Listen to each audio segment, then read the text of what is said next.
If you're thinking about getting into pay-per-call, this is what I wish someone had told me before I started. Because after spending the last decade in this space, managing over $100 million in ad spend, I scaled my own pay-per-call business to over 8 figures. But before that, I failed 9 times before I figured out any of this. So everything I'm about to share cost me real time and real money to learn. And if I had known these 7 things from day one, I would have gotten there a lot faster with a lot less pain. So let's get into it. The first thing you need to pick is one side and stick with it. When you first get into this space, you're going to hear that you need buyers and you need publishers. Or you need to be a buyer, you need to be a publisher. And then you need traffic, and then you need tech, and then you need all this stuff at the same time. But that's a trap. You need to decide early on which side of the fence you're going to play on. Are you going to focus on finding buyers? Or are you going to focus on finding publishers or generating traffic yourself? Most people try to do both at the same time, and they end up doing neither well. And then they wonder why nothing is working. Both sides of this business require completely different skill sets and completely different relationships. Finding buyers means you're doing outreach. You're building relationships with companies who need calls, and you're negotiating payouts, and you're proving your quality over time. Finding publishers and driving traffic means you're either learning media buying yourself, or you're building relationships with affiliates who already know how to generate calls. If you try to do both at once when you're starting out, you're splitting your focus and you're not going to get good at either one fast enough to actually make money. So my recommendation, if you're just getting started, is focus on finding buyers first. Because if you have buyers who are hungry for calls, you can always figure out how to fill those orders. But if you have traffic with no buyers, you're just burning money and hoping something sticks. But once you pick a side, go all in on that side until you have it figured out. And then you can start expanding to the other side later. The second thing is starting with networks and then go direct. When I was first getting into pay-per-call, finding buyers was the hardest part. And I know a lot of people feel that way. You do not have relationships yet. Nobody knows who you are. And you're trying to convince companies to send you money for calls when you have no track record. What made it easier for me was starting with networks and aggregators first. Places like OfferVault, Max Bounty, and Market Call. They have already built their buyer relationships, so you do not have to go knocking on doors and trying to convince people to work with you from scratch. But you're also going to deal with lower RPCs. You plug into their system, you start sending calls, and you get a feel for how the whole thing works. Now, the payouts are going to be lower because the network is taking their cut, and that is just how it works. But that is fine at the beginning because you're learning the game. You're building a track record and you're getting real data on what converts and what doesn't. And you're getting a feel for the business. Think of it like paying a tuition. You're paying to learn how this business actually operates in the real world. But once you understand how everything flows and you have some volume under your belt, that is when you start going direct to the actual buyers and cutting out the middleman. And when you go direct, your margins go up significantly because there is nobody in between taking a piece anymore. But you have to earn that by proving yourself. And networks are the fastest way to do that. And when you're starting from zero, that's the best way. Which leads me to the third thing. And this is something nobody talks about. Listen to your calls and find out who the actual buyers are. When you're sending calls through a network, those calls are getting routed to someone. And most of the time, you have no idea who that someone actually is. The network is not going to tell you because that is their value. They are the middleman connecting you to buyers. But here's a little pro tip that changed everything for me. See, I started listening to the calls, and most people answer the phone by introducing themselves and saying the name of the company they work for. That company name is the buyer. So now you know exactly who's actually taking calls, and you can reach out to them directly, pitch them on buying calls straight from you instead of through the network. That one little habit of listening to calls can open up so many direct relationships that you'd have no idea how to find them otherwise. But listening to calls does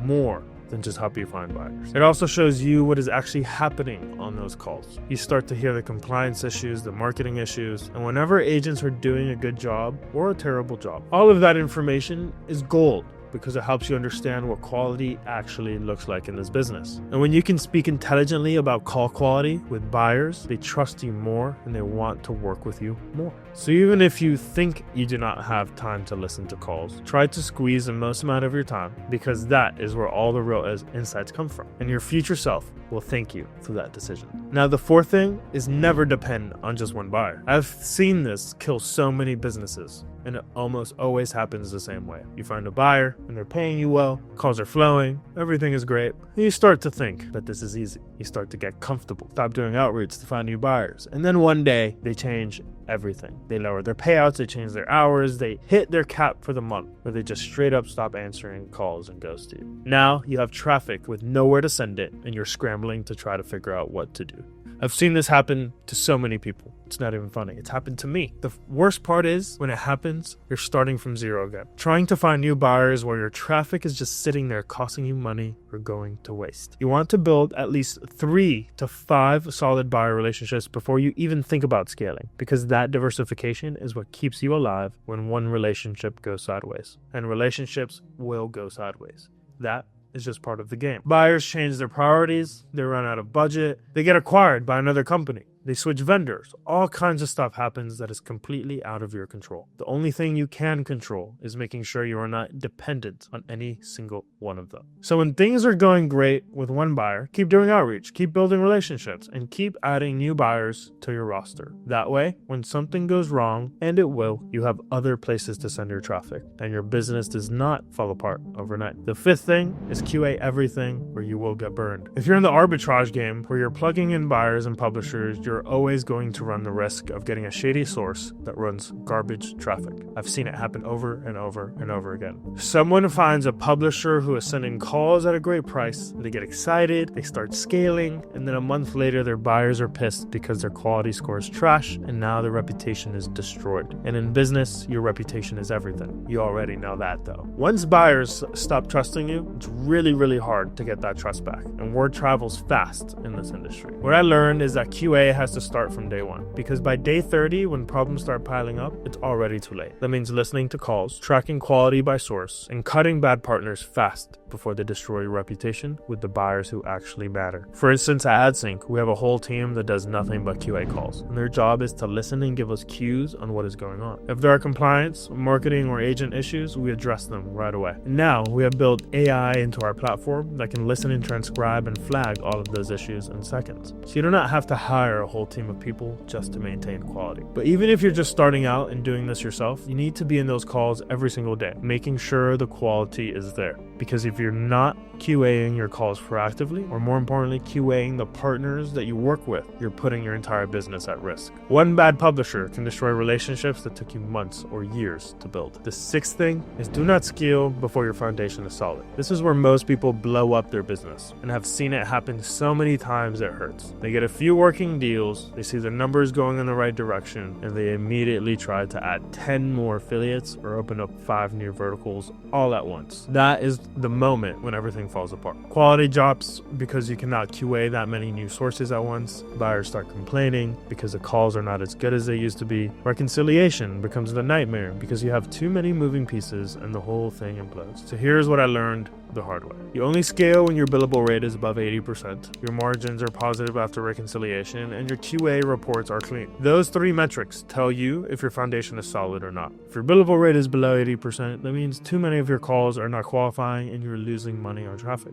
If your margins are negative or barely positive after reconciliation, that means you're not actually making money, even if it looks like you are. And if your QA reports have issues, that means your quality is slipping and your buyer relationships are at risk. The second any of those metrics slip, you pause, you fix it, and then you scale. Most people get greedy and open up the floodgates too early because they see the money coming in and they want more of it right now. But that is how you lose everything you just built. And the other thing people do not think about is reconciliation. When you're doing 50 calls a day, reconciliation is manageable. You can track everything pretty easily. But when you scale to 500 calls a day without proper systems, reconciliation becomes a fucking nightmare. The buyer's telling you they only got 40 qualified calls. The affiliate is swearing they sent 60, and you're stuck in the middle trying to figure out who is right with no data to back it up. I've seen this destroy businesses and relationships that took months to build. So before you scale, make sure you have proper tracking and proper systems so that when disputes happen, and they will, you have the data to back your side up. And the last but not least, the 7th thing is find evergreen verticals backed by big money. When I first started in affiliate marketing, I fell into what I call the affiliate rat race. See, I would find one product, one offer, make a bunch of money, and then it stops working, and you have to find the next one. I was doing nutraceutical products, casino products, crypto offers, info products, e-com gadgets, you name it. And every time something was working, I knew it was only a matter of time before it stopped and I would have to start all over again. But what changed everything for me was finding verticals that are evergreen, meaning they're not going away and they're backed by serious money. Things like insurance, home services, legal, financial services. These industries have publicly traded companies and private equity firms pouring billions of dollars into them. I was selling leads to Assurance, who is one of the biggest companies in the insurance Medicare space, and they sold to Prudential for $2.5 billion. And my buddy Anthony sold his business to Media Alpha for almost $100 million in cash. Those are the moments when I realized this is a real business that can be worth something, not just affiliate marketing. And when you see PE money flying into a sector, that is a sign that there's going to be aggressive growth and big opportunities for people like us. It means these companies have big budgets, they already have the infrastructure to take calls at scale, and they're going to be around forever. The more publicly traded companies there are in your sector, the better sign it is, because IPOing is essentially the pinnacle of business. So instead of chasing whatever offer is hot this month, find verticals where the demand is never going away. Medicare, ACA, life insurance, auto insurance, home insurance, solar, HVAC, roofing, plumbing, legal services. These are all verticals where people are going to need these products and services forever. And the companies buying calls in these verticals have real money to spend, and they're going to keep buying for years to come. That is how you build something sustainable instead of chasing the next shiny object. So those are the 7 things I wish someone had told me before I started. And that took me years and a lot of expensive mistakes to figure out. And I hope they save you some of that pain. Now, if you want to get into this and skip the part where you spend months piecing together the tech and the buyer relationships on your own, I put together a free training that shows exactly how agents are making $50,000 a month just taking calls without ever dialing out. Inside, I walk you through how the calls get generated, how they get pre-qualified before they even reach you, how the routing works, how the dashboard works, and how agents are closing 20 plus deals every single day while spending 10 times less per qualified call than they used to. And I even show you how to make sure you never pay for a bad call ever again. So if you want to check that out, I'll leave a link in the description below. And if you got value from this, drop a like, subscribe, and I'll see you guys on the next one.